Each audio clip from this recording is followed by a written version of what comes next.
All right, people, I know a lot of you have been asking and following the story about T-Mobile acquiring US Cellular, and it's a big thing. There are some of you out there in US Cellular territories where T-Mobile's network is not very robust, it's not very resilient, it's not as available as some of the other guys.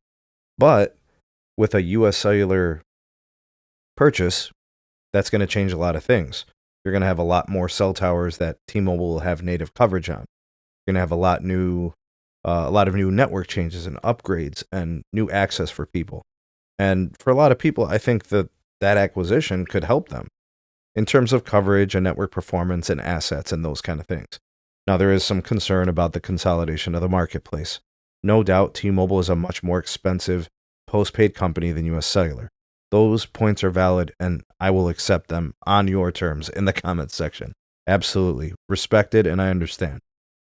But there's a reason why this merger should and needs to happen, and that's because US Cellular just doesn't move the needle. They're just not in it for the long haul anymore. They tried, they operated for a long time. It's turned into a national networking game at this point. So what's the best outcome? Well, I guess the best outcome would be that the assets from US Cellular would get sold to the highest bidder, which would be T-Mobile in this case, but some of the company's assets are going to end up with AT&T and Verizon as well. So they're going to be put to use.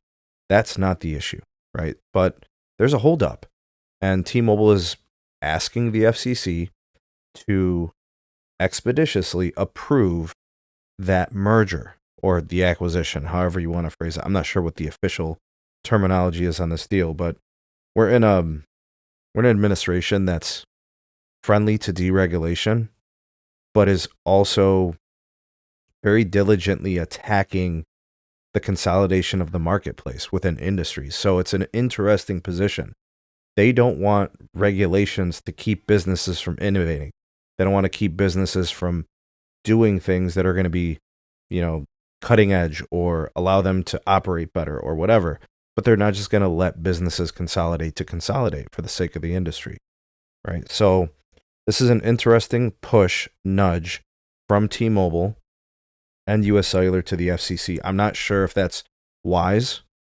T-Mobile, for what it's worth, has not been told no, ever. Pretty much everything they've gotten in up to this point has been granted to them and gifted to them without any questions asked. So I don't think this is going to be an issue moving forward. I think, them trying to push this along is just their due diligence. The fact that now it could potentially become public may not be appreciated by the FCC. I do think Brendan Carr, the FCC chair, is very friendly to telco. I don't think that's the issue. There must just be some technical review things that's kind of going on behind the scenes that just needs to happen, whether it's comments or whatever else.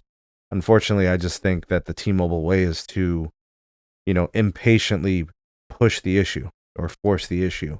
And that kind of might be what's happening here. And I don't know if there's any monkey business. I don't know if there's any riffraff or anything nefarious, but you could see why T-Mobile wants this to happen.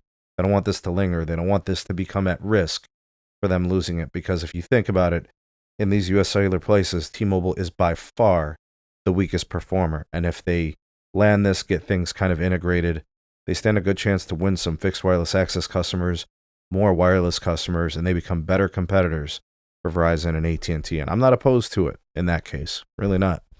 Let me know what your thoughts are, though. Drop me some comments. Like, share, subscribe. Check out some more videos. We'll see you guys on the next one.